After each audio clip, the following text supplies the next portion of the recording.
नमस्कार, मैं हूं दीपक चौरसिया। गुजरात की राजनीतिक प्रयोगशाला में हिंदू वोटों के ध्रुवीकरण का फॉर्मूला इजाद करने वाले नरेंद्र मोदी को मिशन 2014 के लिए नया मंत्र मिल गया है। नरेंद्र मोदी और बीजेपी मुस्लिम वोट हासिल करना चाहती है। उन्होंने ये मंत्र बीजेपी के सभी ओहदेदारों और सूबेदारों को समझा दिया कि अगर 25% पसमंदा मुसलमानों को पटा लिया जाए तो जीत पक्की हो जाएगी। मोदी की नजर मुस्लिम वोट हथियाने पर है। ये बात थोड़ी अजीब लगती है, लेकिन मोदी का दावा है कि मुसलमानों को पटाने का नुस्खा उन्हें मिल चुका है और वही नुस्खा आजमाकर वो गुजरात में 20 से 25% मुस्लिम वोट अपने पाले में खींच भी चुके हैं। अब ये बड़ी बहस का मुद्दा है कि क्या कट्टर हिंदूवादी छवि वाले मोदी का कोई ये नया दांव है और क्या मोदी अब मुस्लिम वोट के लिए टोपी पहनेंगे? उन्होंने कहा कि मुस्लिम समाज को भी जोड़ना है, जो लोग आना चाहें हम लोग उसको ले।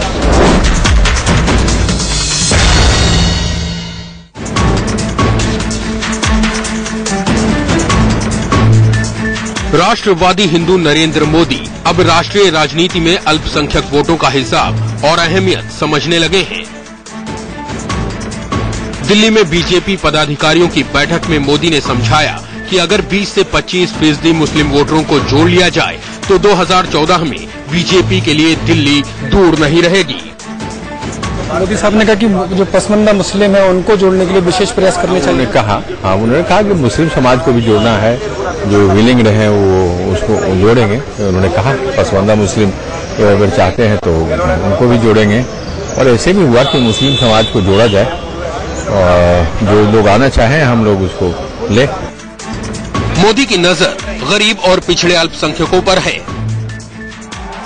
मोदी को मुस्लिम वोटों का ये गणित गुजरात विधानसभा चुनाव के नतीजों के बाद समझ में आया। मोदी के मुताबिक,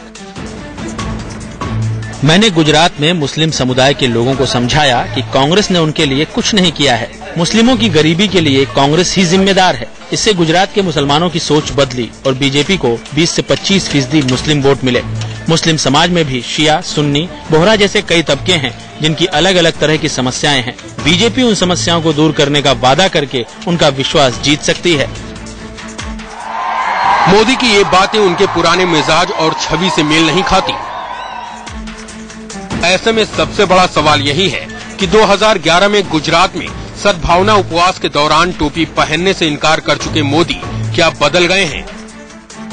तो कट्टरवादी नहीं है, वो राष्ट्रवादी हैं और राष्ट्र में वो सब लोग आते हैं, चाहे किसी धर्म और पंथ के हों, जो भारत माता को भारत माता मानते हैं, भारत के दुख में दुखी और सुख में सुखी होते हैं। बीजेपी और मोदी दोनों को यकीन है कि मुस्लिम समाज का भरोसा जीता जा सकता है, लेकिन मोदी ने मुस्लिम वोटों का जो गुजरात मॉडल पेश किया है उस पर कांग्रेस को रत्ती भर यकीन नहीं है।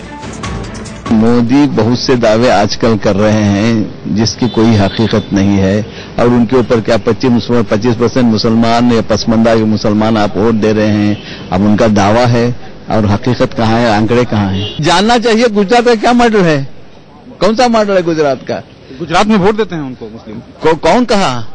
अरे कौन वोट देता है, कौन नहीं देखा है क्या? किसने किसको वोट में? कहाँ है कादर? बीजेपी नेताओं को मालूम है कि मोदी अगर मुस्लिम वोटरों को पटाने की बात करेंगे तो विरोधी 4 बातें सुनाएंगे।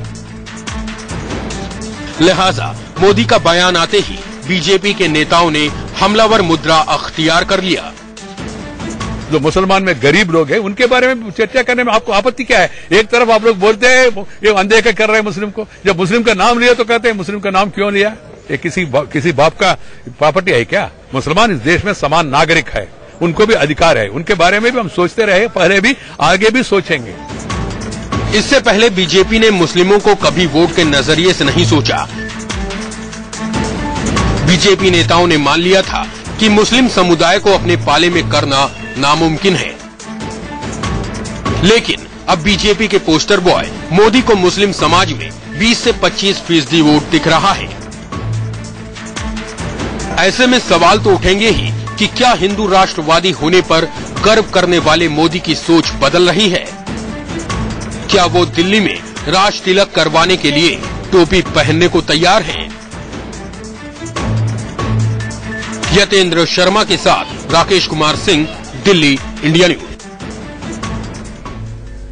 अब बड़ा सवाल यह है कि मोदी क्या टोपी पहनेंगे या मोदी देश के लोगों को टोपी पहना रहे हैं। इसी बड़ी बहस पर हमारे साथ जुड़े हुए हैं कई वरिष्ठ मेहमान। हमारे साथ कांग्रेस के राष्ट्रीय प्रवक्ता अखिलेश प्रताप सिंह जी हैं जो कि स्टूडियो में मौजूद हैं। हमारे साथ मौलाना मकसूद उल हसन कासमी साहब जो कि चेयरमैन हैं ऑल इंडिया इमाम काउंसिल के, वो हमारे साथ स्टूडियो में मौजूद हैं। हमारे साथ रजा मुराद साहब जो कि फिल्म एक्टर हैं और बड़ी जोर से उन्होंने टोपी और टीके की बात कही थी, वो हमारे साथ मौजूद हैं। हमारे साथ रामेश्वर चौरसिया मौजूद हैं बीजेपी से, जो कि राष्ट्रीय सचिव हैं, पार्टी के वरिष्ठ नेता हैं, और जनता दल यूनाइटेड से साबिर अली साहब हमारे साथ जुड़े हुए हैं।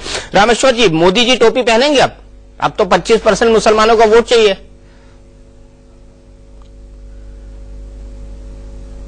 दीपक जी, मैं इससे तो खैर सहमत नहीं हूं, इस विवाद में नहीं पड़ता टोपी और टीका। एक बात बताइए, ईद में मुबारकबाद देने जाने के लिए टोपी पहनना जरूरी है क्या? मैं पूछता हूं, कोई मुसलमान भाई से हम एक्सपेक्ट करते हैं कि वो आते हैं हमको दिवाली में बधाई देने तो गेरुआ बस पहन के आते हैं क्या?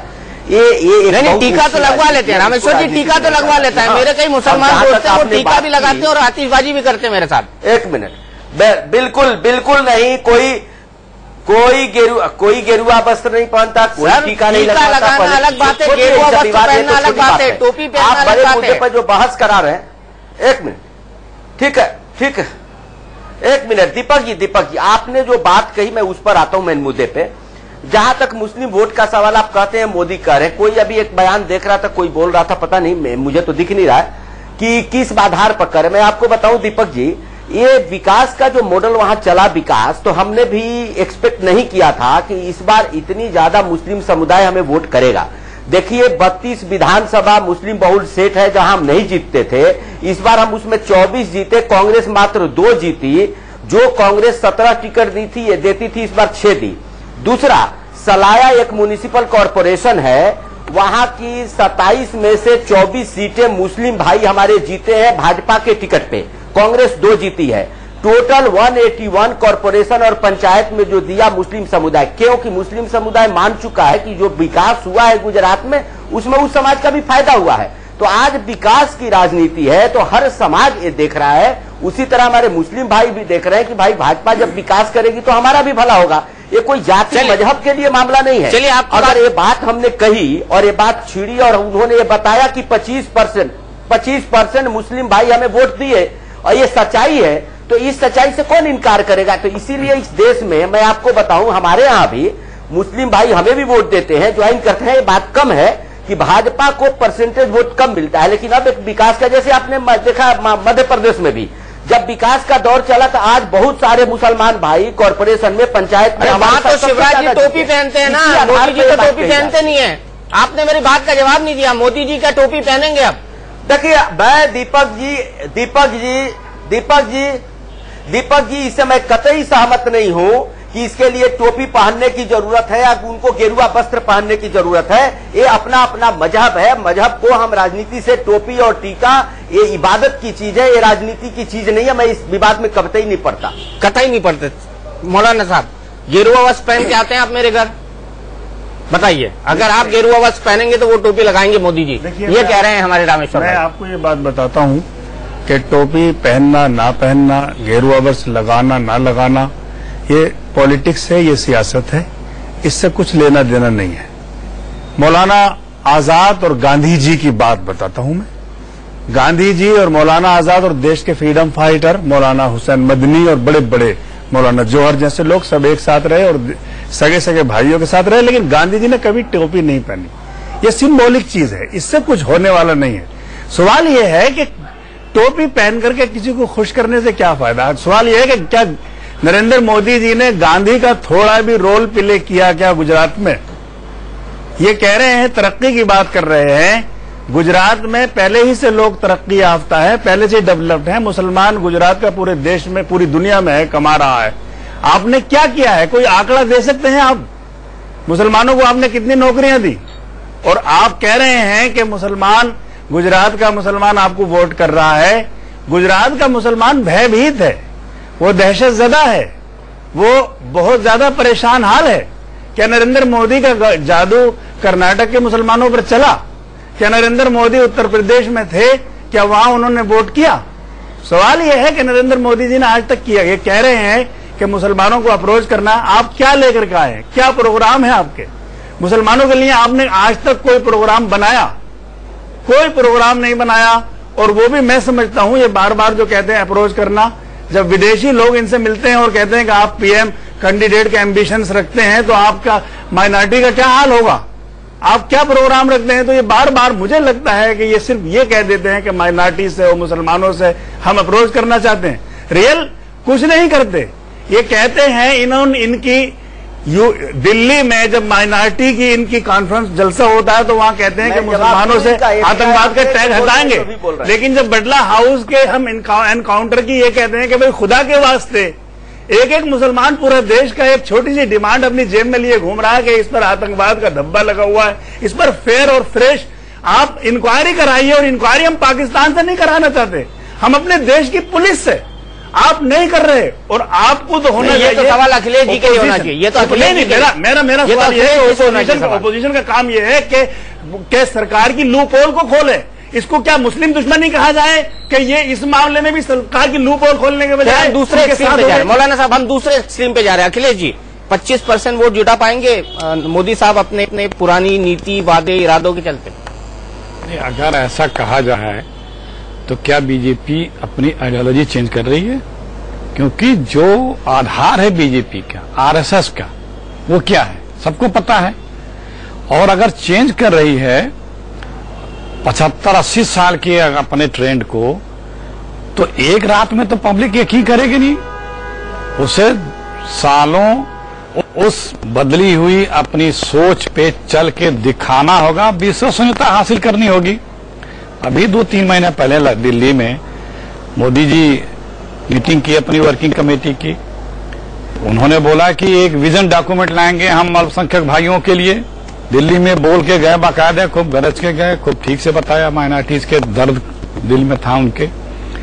और गुजरात पहुंच के एक विदेशी चैनल को इंटरव्यू डाला, गाड़ी चला रहे हैं, पता नहीं क्या क्या संबोधन कर रहे हैं, तो दिख गया कितना दर्द था दिल्ली के मीटिंग में कि अल्पसंख्यकों को हम किस तरह से विजन डॉक्यूमेंट देना चाहते हैं, और जाकर के वहां बता दिया। तो ये तो देखिए, छल से कोई चीज स्थापित आप नहीं कर सकते। जो आपकी इमेज है मनसा वाचा कर्मणा, उसमें आपको किसी को भी ये प्रूफ करना पड़ेगा। और किसी के व्यक्ति विशेष या पार्टी हो, उसकी अवधारणा उसके कृत्यों के अनुरूप बनती है जनमानस में। तो अगर इस अपने जनमानस में जो इनकी अवधारणा है उसे कुछ बदल रहे हैं, तो वो एक रात में कोई यकीन नहीं करेगा। क्योंकि अटल जी से लगे, अटल जी भी एक बार यात्रा किए थे, अडवाणी जी भी किए थे, हमेशा करते हैं। लेकिन नहीं, अटल जी ने तो शाही इमाम से 2004 के चुनाव में फतवा भी दिलवा दिया था। तो वो हम ये कह रहे हैं कि आपकी विश्वसनीयता, प्रश्न फिर वहीं आया कि आपको कैसे कोई विश्वास करे। अभी लोग गरजते हैं कि मुझको माइनॉरिटी ने वोट दिया। अरे भाई, इतनी बड़ी विधानसभा में एक टिकट नहीं दे पाया माइनॉरिटी को, क्यों? क्योंकि आपको मैसेज देना है। आपको अगर माइनॉरिटी का इतना प्रेम होता है तो आप मंत्री परिषद तो दूर की बात है, आप विधानसभा में भी एक टिकट नहीं दिए। छोटे छोटे चुनाव में गिनाते हैं कि माइनॉरिटी इतनी जीत गई, इतनी जीत गई। ये फैक्ट है, वहां लोग दहशत में हैं। चलिए, दहशत में राजा मुराद साहब, मोदी जी को वोट देंगे आप? हाँ सर, आप देखिए मोदी जी का नाम। मैं महाराष्ट्र मैं महाराष्ट्र में रहता हूं और मोदी जी गुजरात में रहते हैं, तो मेरा वोट जो है वो तो महाराष्ट्र में पड़ने वाला है। नहीं, अब इस बार तो नेशनल इलेक्शन 2014 में मोदी जी तो चेहरा है, और वही चाल, चेहरा और चरित्र तीनों डिसाइड करेंगे पार्टी का। वोट तो या तो आपको मोदी को देना पड़ेगा, या राहुल गांधी को, या शरद पवार जी को। नहीं, जी देखिए, ऐसा है, मेरा वोट है, मुझे जिसे देना है, मुझे पता है कि मुझे किसे देना है, लेकिन मैं उन लोगों को नहीं दूंगा। मैं किसी का नाम नहीं ले रहा हूं, मैं किसी सियासी पार्टी का तस्करा नहीं कर रहा हूं। मैं उनको वोट दूंगा जो देश जोड़ने की बात कर रहे हैं। मैं उनको वोट नहीं दूंगा जो देश तोड़ने की बात करते हैं। तो मोदी जी देश तोड़ने की बात करते हैं? यकीनन नहीं दूंगा जी। मोदी जी देश तोड़ने की बात करते हैं जी?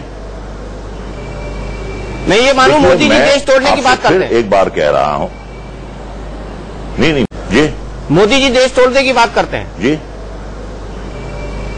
नहीं, ये मानो मोदी जी देश तोड़ने की बात करते हैं। एक बार कह रहा हूं, नहीं मेरी बात सुनिए, मैं आपसे फिर कह रहा हूं कि I don't want to name anybody, मैं किसी का नाम नहीं ले रहा हूं। देखिए, जहां तक मोदी जी का सवाल है, एक बात तो हमें तस्लीम करनी है उनके बारे में, जो हकीकत है उससे कोई इनकार नहीं कर सकता कि गुजरात के मतदाताओं ने 3 बार उन्हें बहुमत दी है और 3 बार वो मुख्यमंत्री पद के जिम्मेदार ओहदे पर वहां पर फायज हुए हैं। ये बात तो कोई भी इनकार नहीं कर सकता।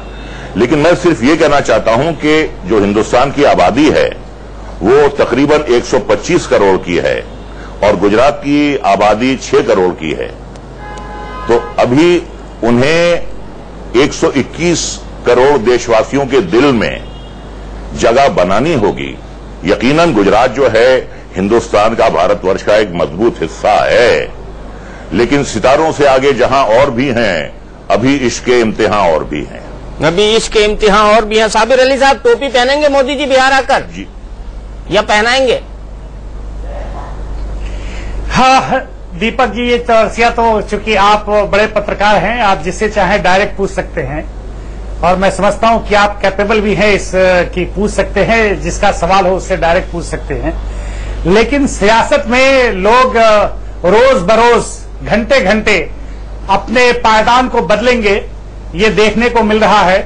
और बड़ी ढोल पीटी जा रही थी तरक्की की और मॉडल की, और इससे पहले फिर बहुत सी पार्टियां, हम लोग भी उसमें शामिल थे, कि कह रहे थे कि भाई करप्शन का मामला, मैं समझता हूं कि देश के लिए जो बड़ा मुद्दा था, आज वो किस पायदान पे चला गया ये देश देख रहा है और रोज नए शगुफे छोड़े जाते हैं। मुझे इससे कोई एतराज नहीं है, पॉलिटिक्स है, सियासत है, हर लोग करते हैं, लेकिन जब चेहरे बहुत बदलने लगते हैं ना, तो उसमें चेहरे फिर असली चेहरे दिखाई नहीं देते। इसलिए कोई चीज सिर्फ जुबान से कह देना और अमली जामा पहनाने में बहुत अंतर होता है। और जो आदमी, जो इंसान, चाहे वो साबिर अली हो, बहुत बोले तो लोग इस देश का समझते हैं कि बहुत बोलने वाला, गरजने वाला बरसता नहीं है, एक मुहावरा है और ये हमेशा साबित भी होता रहा है वक्त ब-वक्त। इसलिए जो गरजते हैं वो बरसते नहीं है दीपक जी। बिल्कुल बिल्कुल, जो गरजते हैं वो बरसते नहीं। रामेश्वर जी, मेरा बड़ा सीधा सवाल है आपसे, क्योंकि आपने इतने सारे काउंटर अटैक्स देख लिए मोदी जी पर, क्योंकि हमारा पैनल कुछ ऐसा बना हुआ है, मुसलमान वोटों की बात मोदी करें तो देश में लोगों को पछता नहीं, ये भी एक राजनीतिक हकीकत है, इस बात को आप जानते हैं बहुत अच्छी तरह। और जब जब बीजेपी ने मुसलमानों को पास लाने की बात करी है, बुरी तरह हारी है। आपको 2004 का एग्जाम्पल देता हूं, जब अटल बिहारी वाजपेयी ने ये कोशिश करी थी, आपसे माइनॉरिटी क्या मिला, आपको मेजोरिटी वोट भी नहीं मिल पाया और आप बुरी तरह 2004 के अंदर हार गए। क्या ये तीसरा सेल्फ गोल है नरेंद्र मोदी का? पहला सेल्फ गोल 15 अगस्त को प्रधानमंत्री को ललन कॉलेज में भाषण देकर ललकाना, दूसरा सेल्फ गोल उनका साधु यादव से मिलना, बिहार के सबसे कुख्यात और विख्यात चेहरे से, और तीसरा सेल्फ गोल की चुनाव से पहले अब उनको मुसलमान याद आ गए।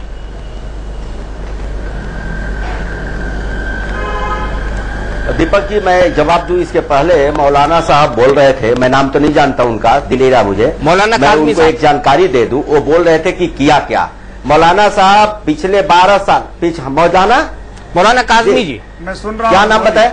मौलाना काजमी साहब, मौलाना काजमी साहब। हाँ, मौलाना काजमी जी को मैं बताना चाहूंगा कि काजमी साहब को मैं बताना चाहूंगा कि ये मेरा रिकॉर्ड नहीं है, पिछले साल की होम मिनिस्ट्री का रिकॉर्ड है कि इस देश में अगर सबसे ज्यादा पुलिस में और किसी सेवा में भर्ती हुए हैं मुसलमान भाई तो गुजरात में है। गुजरात में मुस्लिम की संख्या 9.1% है, लेकिन सर्विस में उनकी तादाद 5.2% है। एक उदाहरण मैं देना चाहता हूं, यही मैं उदाहरण इसलिए दे रहा हूं कि इनको कह रहे थे कि क्या किया। इसी तरफ 25.1% मुस्लिम भाई रहते हैं हमारे वेस्ट बंगाल में, लेकिन वहां उनके सर्विस की संख्या है 2.6%। ये मैं इनको बताना चाहता हूं। ये पिछले 12 सालों में पुलिस में जो भर्ती हुई होम मिनिस्ट्री का डेटा है, ये अलग विषय है। मैं मानता हूं कि कोई भी तरक्की होती देश की आम आवाम के लिए, सबके लिए होती, तरक्की होती तो उनकी भी होती है। आज ये कह रहे हैं कि मुस्लिम के लिए अलग क्या किया, देश के विकास के लिए किया जाता है तो सभी जातियां, सभी धर्म, सभी संप्रदाय के लिए होता है। किसी को अलग से विकास नहीं किया जाता है नाम लेकर के। सड़क बनेगी तो सबके लिए बनेगी। तो मैं ये कहता हूं कि आप जो कह रहे हैं, ये बात तो मैं मानता हूं, ये थ्योरी की बीजेपी की हमेशा से रही थी, लेकिन मुसलमानों का नाम लेने की मोदी साहब को जरूरत क्यों पड़ी?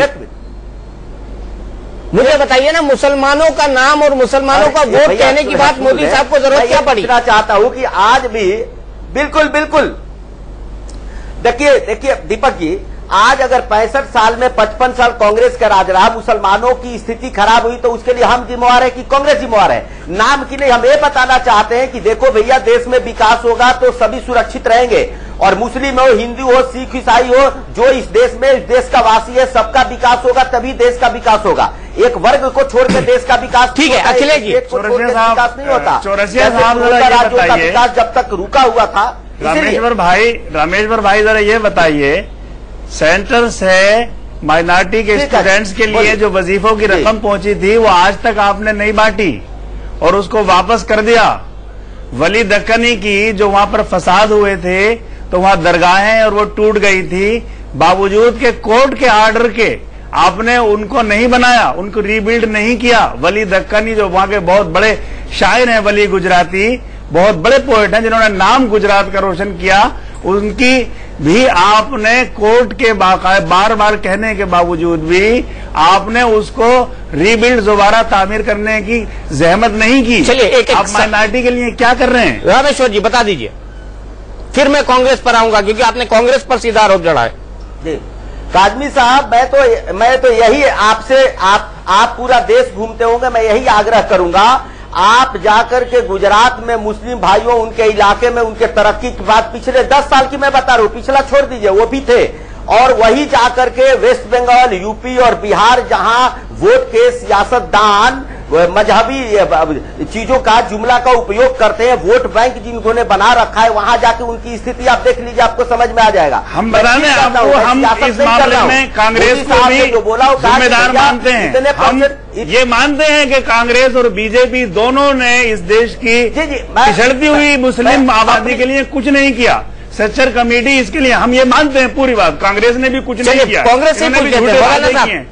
गुजरात हुआ है उसकी कोई मिसाल नहीं मिलती। चलिए मौलाना साहब, खुलेआम एक सरकारी मशीनरी को खुलकर छूट दे दी गई हो सीएम ऑफिस से, इस देश की तारीख में कभी कोई ऐसी मिसाल नहीं मिलती। इसलिए कहा जा रहा है कांग्रेस से भी मुसलमानों के लिए किया कुछ नहीं, हम दोनों बराबर मानते हैं। इस बात से काजमी साहब, आपके इस बात से सहमत नहीं हूं। काजमी साहब, मैं सहमत नहीं हूं। आप इस देश के नागरिक हैं, जिम्मेवार नागरिक हैं। मामला सुप्रीम कोर्ट में चल रहा है, कहीं मोदी जी आरोपित नहीं। अगर इस तरह की आप भाषा बोलते हैं तो मैं नहीं समझता हूं कि एक देशवासी होने के साथ अपने न्याय कर रहे हैं। हमारी नगर न्यायपालिका में आपका भरोसा है तो हमको भी भरोसा है। इस तरह की बेतुकी बातें मैं समझता हूं इस चैनल पर बैठ करके नहीं करनी चाहिए। चलिए अखिलेश जी के बाद चलते हैं। जब भागलपुर में दंगे हुए, वो दंगे ज्यादा दिन चले। जब 1 मिनट 69 में अहमदाबाद में दंगे हुए, 6 महीने दंगे चले, उस समय तो मोदी जी नहीं थे, उस समय तक केंद्र में सरकार थी कांग्रेस की, हजारों लोग मारे गए थे। वो क्यों नहीं याद किया जाता है? आप कह रहे हैं दंगे में होता है, आप कह रहे हैं कि सीएम हाउस कहीं दंगा कराता है, तब आपको तो साथ मिलकर के, चलिए मैं आप दोनों को यहाँ रोकता हूँ। इन्वेस्टिगेशन चल रही है मौलाना साहब, हमको ये भी मानना पड़ेगा। कर रहे हैं ये कतई इस लोकतंत्र में ठीक नहीं है। 6 करोड़ लोगों के द्वारा चुना हुआ एक प्रतिनिधि के बारे में बिना किसी प्रूफ के जो मामला सुप्रीम कोर्ट में चल रहा है, एसआईटी जिसकी जांच कर रही है, सुप्रीम कोर्ट के सुपरविजन में चल रहा है, इस तरफ का आरोप लगाना लोकतंत्र के साथ खिलवाड़ मानता हूं मैं। लोकतंत्र के साथ खिलवाड़, लेकिन ये खिलवाड़ जिसका आरोप मौलाना साहब लगा रहे हैं, अखिलेश जी और बीजेपी भी लगा रही है, वो ये है कि मुसलमानों की हालत जो है उसके लिए अगर कोई जिम्मेदार है तो वो कांग्रेस है, भले से आपको एक गैर सांप्रदायिक दल मानते हो। कई मुद्दे उठे हैं, एक एक करके जवाब दूंगा। पहले मैं रामेश्वर जी के कुछ दंगों के जिक्र जो इन्होंने किया है उसका जवाब दे दूं। कहीं कोई घटना किसी की हुकूमत में हो सकती है, लेकिन प्रश्न यहाँ उठता है कि सरकार की क्या भूमिका थी। सरकार की जो भूमिका थी, जो धर्म था, क्या सरकार ने निभाया या स्टेट स्पॉन्सर्ड क्राइम हुआ? दोनों में डिफरेंस है। किश्तवाड़ में क्या हुआ? फिर दोनों में डिफरेंस है। में क्या हुआ? हाँ, किश्तवाड़ में भी क्या हुआ सबने देखा, और वहाँ के मिनिस्टर कोई नहीं, वहाँ के मिनिस्टर तुरंत रिजाइन किए, वहाँ के लोगों की जांच बना दी गई। क्या हुआ गुजरात में? भी सजाया नहीं, गुजरात में किसने रिजाइन किया? किसने नहीं, सरकार की बदौलत नहीं है, सरकार के मुख्यमंत्री बदौलत नहीं है। नहीं, एक मिनट चुप रहे, मैं बोलता नहीं हूँ, आप एक मिनट सुन लें, एक मिनट सुन ले रामेश्वर चौरसिया जी, मैं बीच में नहीं बोलता हूँ। वहाँ के एक मंत्री को सजा हो गई, लेकिन मंत्रिपरिषद में हैं। क्यों हैं? वहां पर तो सिर्फ बात उठी और इस्तीफा ले लिया वहां के मुख्यमंत्री ने।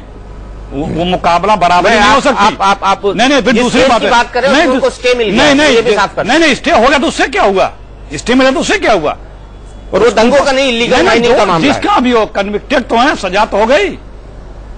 दूसरी बात जो अभी आपने कही और आपने कही, माइनॉरिटीज के लिए मंत्रालय तक अलग है केंद्र में, उनके वेलफेयर के लिए सैकड़ों स्कीमें हैं। नहीं, सैकड़ों स्कीमें, सुनिए, जमाने से हमने महसूस किया कि उसका लाभ पूरा नहीं मिल रहा है, इसलिए सच्चर कमेटी बनाई, लागू और आपने? लागू हो गया। 2-3 छोड़ करके 2-3 चीजें जो हो सकती, मैक्सिमम चीजें लागू हुई हैं। खूब बेनिफिट भी प्राप्त हुआ है। सेंट्रल गवर्नमेंट के सर्विसेज में बहुत ज्यादा लोगों को जॉब भी मिले हैं। स्पेशल चलाया भी गया, रिक्रूटमेंट अभियान भी चलाया गया, उसका लाभ मिल रहा है। जो प्रदेशों को देना चाहिए उसका लाभ वो नहीं दे रहे हैं, लेकिन हम कर रहे हैं।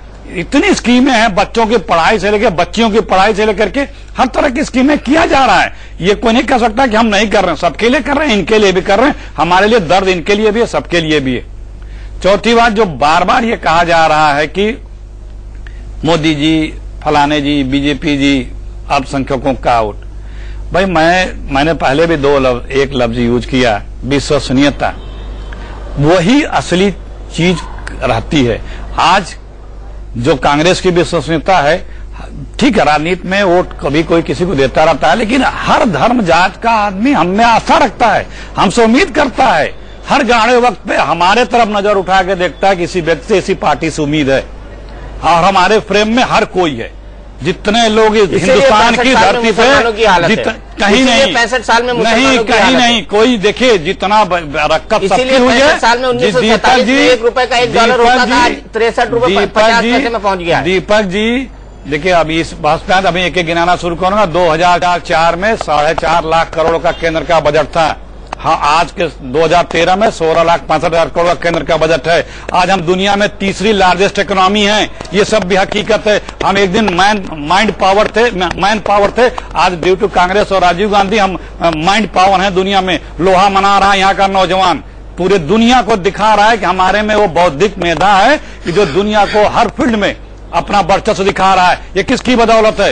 ये कांग्रेस और राजीव गांधी की बदौलत है। इससे भी आप इनकार नहीं कर सकते। तो बहुत सी सच्चाइयां हैं, बहुत सी चीजें हैं, लेकिन सिर्फ ये कह देना, नकार देना, वो जनता के आप कह सकते हैं, हम हमारे ऊपर आरोप लगा सकते हैं, क्योंकि विरोधी हम कुछ भी करेंगे, आप लोग आरोप लगाएंगे, लेकिन जनता है जो हर चीज जानती है, समझती है, देखती है। हम कहाँ थे? 21वीं सदी का सपना जब हमने देखा था, जब ये सारी चीजें आनी शुरू हुई, तो हिंदुस्तान का हर पॉलिटिशियन, मुझे अभी याद है, गांधी जी के स्टेचू के नीचे पार्लियामेंट में 10 दिन धरना दिया था कि ये लड़का ले आया कंप्यूटर, 10 आदमी की नौकरी एक कंप्यूटर करेगा, सब बेरोजगार हो जाओगे। आज उसी की बदौलत हिंदुस्तान के अधिकांश लोगों को जॉब मिल रहा है। ये सब जो चीजें राजीव जी ने इंट्रोड्यूस की थी, किसी ने सोचा था?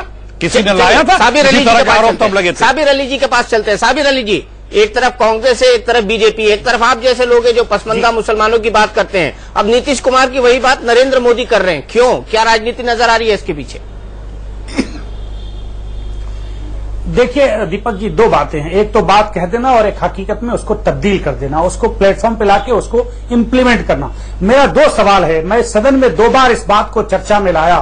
जब कोई रिपोर्ट आती है तो विदाउट एक्शन टेकन रिपोर्ट पेश की जाती है, लेकिन उस पर जब चर्चा की बात आती है तो बीजेपी, उस वक्त मैं साथ में था, तब उन्होंने इसको कहा कि नहीं, इसको चर्चा नहीं ला सकती और इसमें एक्शन टेकन रिपोर्ट नहीं लाई जा सकती है। नंबर 1। नंबर 2 कि आर्टिकल 341 में इसी देश का नागरिक अपना मजहब बदल लिया, मुसलमान हो गया, जो झाड़ू लगाता है, मेहतर है, कलिंगर है, जो सफाई करता है, आर्थिक आधार जो देश का कानून कहता है उसके आधार पर भी उसको, चूंकि सिखों को, बौद्धों को मिला, मुसलमानों का आज तक सदन में चर्चा नहीं होने दिया गया। आप पूछिए हमारे उन मित्रों से जो आज इस बात की गवाही दे रहे हैं और दुहाई दे रहे हैं, क्या 341 के तहत उन मुसलमानों को जो आर्थिक आधार देश के कानून में मजहब के आधार पर नहीं कहता, मजहब के आधार पर अगर ये नकारते हैं, जबकि मजहब के आधार पर 2 बार अमेंडमेंट हुआ है पार्लियामेंट के अंदर, इसी देश के पार्लियामेंट के अंदर, उसी राज्यसभा और लोकसभा में, मैं जो आधार है बनाया गया आर्टिकल 16A और B, उसके आधार पर क्या उसको देंगे रिजर्वेशन, उसको शेड्यूल कास्ट शेड्यूल टाइम में डालेंगे, इसके लिए वोट करेंगे क्या? जरा पूछ लीजिए। अगर आपको इतना लगता है कि देश की नागरिक की उत्थान करना है तो क्या वो पिछड़े हुए नहीं है? ये एक लार्जर इश्यू है। इसी सवाल से, ये उत्थान से मामला है, बिल्कुल, और आज के टॉपिक से रिलेटेड है। बिल्कुल बिल्कुल, एक ये लार्जर इश्यू में फिर चलूंगा रजा मुराद साहब के पास। रजा मुराद साहब, बड़ा सवाल यहां पर यह है कि अगर माइनॉरिटीज की हालत है, अभी भी वो अति पिछड़ों में आते हैं, अति बैकवर्ड बने हुए, जैसे पसमंदा समाज की हमने बात की, तो आखिर उनकी इस हालत के लिए कौन जिम्मेदार है? क्या वोट बैंक की राजनीति, क्या कांग्रेस पार्टी, क्या कोई और? देखिए, मैं तो ये कहूंगा कि जो हमारी हुकूमत है, हमारा मुल्क है, चाहे वो हिंदू हो, मुसलमान हो, पिछड़ी जाति का हो, अगर उसे तालीम की जरूरत है, अगर उसे नौकरी की जरूरत है, अगर उसे आरक्षण की जरूरत है, तो उसे मिलना चाहिए, बजाय ये देखने के कि इसका ताल्लुक जो है किस मजहब से है। मैं आपको उदाहरण देना चाहता हूं कि हैदराबाद की हुकूमत ने माइनॉरिटीज को एक कुछ प्रतिशत आरक्षण देने का वादा किया था आंध्र प्रदेश में, जिसका बहुत ज्यादा विरोध किया गया और मामला जो है वो कोर्ट कचहरी तक पहुंचा। तो और वो जो उन्होंने ऐलान किया था वो इंप्लीमेंट नहीं हो पाया कोर्ट की वजह से। तो क्या हक नहीं है हर नागरिक को, वो हिंदू हो, मुसलमान हो, सिख हो, ईसाई हो, उसे उभरने का, उसे साथ इज्जत के रोटी खाने का हक नहीं है? मैं कहूंगा कि नशा पिला के गिराना तो सबको आता है, नशा पिला के गिराना तो सबको आता है, मजा तो तब है कि गिरतों को थाम ले साकी। तो मोदी जी ने गिरतों को थामा है कि सबको हक है। मोदी जी ने गिरतों को थामा है रजा मुराद साहब कि गिरतों को, ये तो आने वाला वक्त बताएगा कि उन्होंने किसको थामा है। लेकिन मैं एक बात इसके साथ और कहूंगा, आपने जिक्र किया है मोदी जी का। मोदी जी जो हैं सबसे जिम्मेदार कुर्सी पर फायज हैं गुजरात में। एक बहुत ही दुर्भाग्यपूर्ण खबर आई थी और वो भी एक बहुत ही जो जिम्मेदार अखबार है हमारे मुल्क का, जिसका नाम टाइम्स ऑफ इंडिया है, कि ईद के दिन जब मुसलमान बच्चे या औरतें या मर्द गए मॉल्स में तो उनसे एंट्री फीस ली गई 20 रुपए, जो कि किसी भी मुल्क के कोने में ऐसा कानून नहीं है कि मॉल जाने वाले लोगों से आप एंट्री फीस लें। या तो अगर आपको लेना है तो आप सबसे लीजिए या आप किसी से मत लीजिए। ये बात जो है ये बहुत ही अफसोसनाक है। अफसोसनाक है। चलिए रामेश्वर जी से जवाब ले लेते हैं क्योंकि इनका वर्जन कुछ डिफरेंट होगा। रामेश्वर जी, देखिए दीपक जी, मैं एक तो राजा मुराद साहब को बता दूं, इस देश में जो भी नागरिक हैं वो हिंदुस्तानी हैं। एक तो मजहब के आधार पर हमारे संविधान में कोई आरक्षण की व्यवस्था नहीं है, इसीलिए सुप्रीम कोर्ट और हाई कोर्ट को निरस्त करना पड़ा। राजा मुराद साहब इसमें क्या राजनीति देखते हैं मुझे नहीं मालूम है। जो ओबीसी का रिजर्वेशन है, जो मुस्लिम भाई हमारे ओबीसी में है, उनको रिजर्वेशन मिलता है पूरे देश में, हमारे यहाँ बिहार में भी मिलता है और कोई आज से नहीं मिल रहा है। दूसरी बात, अखिलेश प्रताप सिंह बोल रहे थे आज देश की तरक्की की बात कर रहे हैं। अखिलेश जी, आपके चिदम्बरम साहब और रिजर्व बैंक ने जब मेजर लिया कि डॉलर का भाव बढ़ रहा है, कुछ स्टेप्स उठाए, तो आपकी सरकार पर इतना भरोसा नहीं है बाजार को और लोगों का विश्वास टूट चुका है कि जो मेजर लिया आप सुधारने के लिए उल्टा पड़ गया। आप जो चीजें कर रहे हो उल्टा पड़ रहा है। मतलब देश की इकोनॉमी कपा रही है, कांप रही है, आपकी सरकार भी कांप रही है कि कौन सा उपाय करें। अगल बगल के देशों में स्थिति नहीं है, आप दूसरे मुल्क की गवाही देते हैं, चलो ये अलग मुद्दा है। लेकिन आप ये बताइए, जो दीपक जी ने एक सवाल उठाया कि $1 1 रुपया में 47 में मिलता था 63 में, कौन सी मजबूत इकोनॉमी हो गई, क्यों ऐसा हुआ, उसके लिए कौन जिम्मेवार है? फिर कहिएगा 6 साल हम शासन में रहे। तो आज जो स्थिति है अनकंट्रोल्ड है, ऐसा देश में लग ही नहीं रहा कि सरकार चल रही है। महंगाई का वही हाल है, भ्रष्टाचार का वही हाल है, मुद्रास्फीति का वही हाल है। आप बताइए $371 बिलियन यूएस डॉलर जो आप एक्सपोर्ट पर खर्च करते हैं, इंपोर्ट पर खर्च करते हैं, एक्सपोर्ट पर $270 बिलियन, $100 बिलियन का आपके पास डेफिसिट अकाउंट है। क्या करेंगे, कैसे चला रहे हैं आप देश? अब इसके लिए किसको दोषी मानेंगे? 10 साल से तो आप ही हैं। जो हम सरप्लस हो गए थे एनडीए शासन में, आज $100 बिलियन डेफिसिट में है। तो इस विकास की बात तो मत कीजिए, कम से कम भ्रष्टाचार की और महंगाई की बात नहीं कीजिए। आज मुद्दा ही दूसरा था। मैं आपसे पूछना चाहता हूं कि आज इस देश में अगर तरक्की होगी तो सबके लिए होगी।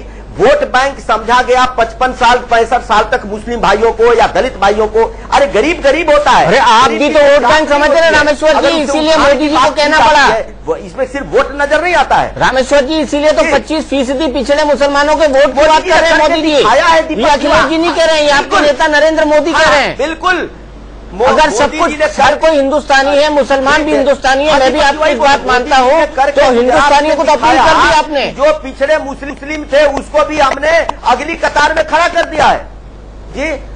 फिर तो ऑटोमेटिकली वोट दे देना चाहिए उनको, आपको फिर तो अपील करने की जरूरत ही नहीं है। आप भी बोल रहे थे, मैं कह रहा हूँ फिर तो अगर आपने उनको अगली कतार में खड़ा कर दिया है तो ऑटोमेटिकली उनको वोट दे देना चाहिए। सुनिए, अरे तो वही मैं आपको बता रहा हूं कि जो पिछड़े मुस्लिम भी वहां थे जब विकास का दौर चला, तो आज उनको भी लग रहा है कि विकास ही एक रास्ता इस देश में। वोट बैंक की राजनीति में हम पड़ेंगे, हमको वोट बैंक बनाया गया, उस वहां से वो संदेश जा रहा है। और वोट बैंक तो मोदी जी भी बना रहे हैं ना। भाजपा यही संदेश देने की कोशिश कर रही है कि विकास होगा तो सबका होगा। क्या मोदी जी वोट बैंक नहीं बना रहे मुसलमानों को? बताइए दीपक जी, अंग्रेजों के समय भी तो विकास हो रहा था, रेलवे लाइनें बन थी। नहीं, एक मिनट चौरसिया जी सुन लें, सुने विकास की बात होती है तो सुन लें। कहीं विकास ये लोग कितना गुमराह करने का प्रयास करते हैं हमारे गोल वर्कर के वर्कर भाई लोग। अगर विकास की बात आप कर रहे हैं, गोल वर्कर के वर्कर हैं, बीजेपी के नहीं। अखिलेश गुरु गोविंद जी, गुरु गोलवर्कर की बात कर रहा हूँ। आप सुन लीजिए अखिलेश जी, गुरु गोलवर्कर समझ चुका है कि 65 साल से कौन गुमराह कर रहा था। सुनिए, अब आप बोल रहे तब मैं बोलूंगा, आप बोल रहे तब मैं बोलूंगा। आज आपको ये जरूरत पड़ी है कि आप बोल रहे, हाँ बिल्कुल, आप 2 मिनट सुन लीजिए। आप जो इस तरह का बोल रहे हैं, गुमराह कर रहे हैं, तो देश से समझ रहा है। अभी बता रहा हूँ कैसे गुमराह कर रहे हैं। मैं हवा में नहीं बोलता हूँ, मैं ऑथेंटिक बोलता हूँ। अभी आंकड़े के साथ बताऊंगा। देख चुकी है कि हो गया ना। चलिए अब दूसरों को मौका दीजिए, आप ही के लिए नहीं है। सुनिए, अभी इन्होंने कहा कि गुजरात में बड़ा विकास हो रहा है। क्या आंकड़े के साथ बताएंगे? अभी इन्होंने बताया कि गुजरात में विकास हो रहा है, उसका लाभ गुजरात की माइनॉरिटी को भी मिल रहा है। मेरे भाई, अंग्रेजों के समय बड़ा विकास हुआ, पुल बने, पूरे देश में रेलवे लाइनें बनी, व्यापार हुआ। क्यों उनको भगाने की बात की गई भाई? अरे हमारा मुल्क है, हमें आजादी नहीं रहेगी, हमारी हुकूमत नहीं रहेगी, हमें बोलने की, काम करने की जो तमाम संवैधानिक अधिकार है वो नहीं है, तो विकास है लेकिन हम क्या करेंगे? आप इसका जवाब कौन देगा? फिर अंग्रेजों को क्यों भगाया गया यहाँ से? ऐसी बातें करते हैं, बड़ी पुरानी बातों में चले। नहीं, बड़ी पुरानी उदाहरण जो दिया उसका जवाब दे रहा हूँ, क्योंकि ये लोग इसी तरह बातें करते हैं। आप प्लीज सुन लें चौरसिया जी, कहना क्या चाह रहे हैं? कहना यही चाह रहे हैं कि सिर्फ विकास से काम नहीं चलता है। कहना यही चाह रहे हैं, सुन लीजिए, सुनिए, कहना यही चाहते हैं कि विकास के साथ साथ विकास अब आप शोर मचाएंगे, क्योंकि आपकी पॉलिसी होती है कि कोई जब हारने लगो तो चिल्लाओ। विकास के साथ साथ हमें बराबरी का अधिकार चाहिए, अपना हक चाहिए, सबको सुरक्षा चाहिए। प्लीज भाई आप म्यूट करिए। सब एक एक करके हमारी बात नहीं, हमारी अली जी के पास भी जाना, हमारा जवाब नहीं हुआ। अखिलेश जी आप बोलिए, चलिए बोलिए। उन्होंने बीच में डिस्टर्ब किया, उसके लिए हमें एक्स्ट्रा समय दीजिए। सिर्फ विकास नहीं, विकास के साथ साथ हमें अधिकार चाहिए, हमें अपना कर्तव्य करने दीजिए, हमें संरक्षक चाहिए, हमको सबके साथ फलने फूलने का अवसर, सबका अवसर का समानता चाहिए, एक रूपता चाहिए। ये नहीं कि अब तुम फलाओ, आप विकास करते रहो, कम विकास कर रहे हैं लेकिन तुमको हम इस तरह रखेंगे, ये नहीं होगा। सरकार सबके लिए होती है, पार्टीबंदी की सरकार नहीं दिखनी चाहिए। जैसे सूरज की रोशनी सब पे पड़ती है, सरकार की नजर सब पे बराबर पड़नी चाहिए। जो गरीब है उस पर, जो कमजोर है उस पर ज्यादा पड़नी चाहिए। नहीं, मोदी जी भी वही कर रहे हैं। तो विश्वसनीयता का संकट है, जाने दे, उस पर बहस मत करिए, उस पर खामखा बहस कर रहे हैं, क्योंकि उसका कोई मायने नहीं है। फिर जो आंकड़े की बात कर रहे हैं, कहीं एनडीए सरकार में आपसे ज्यादा रिजर्व नहीं था। एनडीए सरकार में भी मत बोलिए, मेरे पास रिजर्व था। सुनिए, एक समय के लिए तो मैं भी निकलवाता हूँ। एक साल जीडीपी 4 के नीचे आ गई थी, ये भी फैक्ट है। जैसे हमारी आई थी, फिर हम उस साल 2008 में आई थी, 2009-10 में हम 9.8 तक पहुंच गए थे। तो समय थोड़े समय के लिए नहीं। तीसरी जो सबसे महत्वपूर्ण बात है जो आज बता रहे हैं, लोग चुन के आते हैं लोकसभा में। अच्छा, अभी ग्रोथ रेट कितनी है बता दीजिए, अभी और एनडीए के टाइम पे कितनी? ग्रोथ रेट 4% है। एनडीए के टाइम 10% जब नहीं थी, 10 ओवरऑल मिलाइए, एक 10% कभी 10% नहीं गए थे दीपक जी, कभी 10 डबल डिजिट टच नहीं किया था कभी। 9.5 होगी, 9 होगी। अब फिर वही बात करें तो 9 तो हमारे भी गई थी 2009-10 में। हम एनुअल निकालिए ना, एनुअल निकालिए। हम तो उदाहरण दे रहे हैं आपको, 4,80,000 करोड़ रुपए 2004 का बजट था एनडीए का। हमारा 9 साल बाद 16,65,000 करोड़ है। ये टैक्स से लिया गया ना, ये टैक्स से लिया गया, बारो नहीं किया, बारो नहीं किया। कोई एफएफआई नहीं है, कोई एफएफआई नहीं है। एक मिनट, कोई एफएफआई नहीं है। चलिए हम अपनी बहस से भटक रहे हैं। साबिर अली जी के पास और सुनिए, जो हमारा एक दूसरी सवाल रामेश्वर चौरसिया जी से ये है। साबिर अली जी, फिर रामेश्वर चौरसिया जी के पास चलते हैं। साबिर अली जी, दीपक जी मैं बता दूं जी, मैं आपको तरक्की और बजट की बात बता दूं। 4.5 लाख करोड़ तो सिर्फ रिकवरी है इनकम टैक्स से लास्ट ईयर, 4,35,000 करोड़। एनीवे, मैं आता हूं तरक्की की और मॉडल की बात कराता हूं। एक कंपनी है अदानी, 5 साल में 60 करोड़, मैं 300 करोड़ बोलता, 60 करोड़ से 1 लाख करोड़ चला जाता है। जमीन मुफ्त उसको मिलती है। उसको वो जमीन अलॉट की जाती है जो कंस्ट्रक्शन के लिए हो, वो जमीन हो जो उसको पोर्ट बनाई जाती हो, और सब पूरा एकदम फ्री कर दिया जाता है उसके लिए। अगर ये किसी की तरक्की है और इससे अगर प्रदेश की तरक्की होती है तो मैं समझता हूं कि तरक्की जो ऐसा कर रहा है उसी को मुबारक है। इससे देश की जनता का भलाई नहीं हो सकता है कि 50 करोड़ की कंपनी 1 लाख की करोड़ 2005 से लेकर और 2012 7 साल के वक्फे में इतना बड़ा तरक्की हो जाए। ये तो आप समझ सकते हैं कि कौन सा मॉडल और कौन सी तरक्की हो सकती है। रामेश्वर जी जवाब, वहां गरीब जनता की जो हालत है, ये आपके पुराने दोस्त बोल रहे हैं, वो जाके देखने से बनता है। दीपक जी, हाँ दीपक जी वो बोल रहे हैं, ये इनको जिस चैनल पर आप देखेंगे, ये अदानी के अलावे इनके पास कुछ नहीं है झूठ सच बोलने के। ये बिल्कुल फैब्रिकेटेड चीज ला करके बोलते हैं। मैं बताता हूँ, नहीं है, 10,000 स्क्वायर मीटर की जमीन 300 रुपए दी गई है, फैब्रिकेटेड नहीं है। आईपैड पर रोज जो प्रैक्टिस दी जाती है गुजरात से व्हाट्सएप पर, वो नहीं चलेगा। सुन लीजिए, आप ही क्या प्रैक्टिस होती है, हम लोग क्या झूठ नहीं, झूठ साच की प्रैक्टिस। रोज सुबह गुजरात से आईपैड खोला जाता है, लैपटॉप खोला जाता है। आप बोल लीजिए तो सर, क्या चलता है कहीं और? मैं आपको पहले भी बोला हूँ कि आप सांसद हैं, आप माननीय सांसद की तरह व्यवहार कीजिए, बोलने का थोड़ा सा रखिए पेशेंस। आप सुन तो लीजिए, जरा पेशेंस रखिए सुनने का। मैं बोल रहा हूँ, बिना तर्क के बोलने में तर्क देके बोलता हूँ, सुन लीजिए उसको। रामेश्वर जी, मेरा सवाल आपसे है। दीपक जी, इनसे रामेश्वर जी देख लीजिए, अभी सीएजी की रिपोर्ट आई है। हेलो, बोलिए रामेश्वर जी, फिर मैं मौलाना साहब के पास जाता हूँ। हेलो, 1 मिनट बोल दीजिए, मैं आपको देख नहीं रहा हूँ, आप बोलेंगे तो मुझे सुनाई नहीं देगा। आप बिल्कुल बोल दीजिए, आपका सवाल हमसे पूछे वो सुन लीजिए। बिल्कुल बोल दीजिए, आपका वक्त है। रिपोर्ट आई है, मैं पूछना चाहता हूँ, बिहार में पूरे आरओ की सड़क 3 कंपनियों को दे दी गई जो हैदराबाद से आई, और आज तक 5 साल में वो सड़कें पूरी नहीं हुई। तो क्या वो रिश्तेदार लगते थे, क्यों दी गई थी? 3 महीना पहले गुजरात की सीएजी रिपोर्ट के बारे में बताइए। खरीद के लाना है, सरकार उसको पत्थर सप्लाई कर रही है। ये इतनी सारी चीजें हैं, ये कंपनी की बात। अरे भैया, तो अदानी की बात कर रहे हो, तो 24 घंटे बिजली दे दिया गुजरात में, आपने क्यों नहीं दिया? क्या हैदराबाद से क्या कनेक्शन है नीतीश कुमार का? बिजली दे दी। आरओ हमारे पास नहीं है, मैं आरओ सड़क की बात कर रहा हूँ। 1 लाख करोड़ तक चला। आरओ सड़कें आपके पास है, बिजली आपके पास है। आपने क्या किया बिजली में कि आधे गांव 22,000 गांव में बिजली आपूर्ति थी। चलिए बिहार से बाहर निकलते हैं, दोनों के पास एक दूसरे के लिए बड़े आरोप है। 2 सवाल रामेश्वर जी के लिए। रामेश्वर जी सवाल सुन लीजिए, जिसके पास अपना मेरा सवाल आपसे ये है, आप ये कह रहे हैं कि गुजरात में माइनॉरिटी बहुत फल फूल रहे हैं। देर नहीं किया आपके नरेंद्र मोदी चीफ मिनिस्टर साहब ने माइनॉरिटी कमीशन। अच्छा, एक-एक करके प्लीज, एक-एक करके। साबिर अली जी, किसी को तो बोलने दो ना। टीवी पे ये सिर्फ नीतीश कुमार फैक्ट इनको पता नहीं रहता है।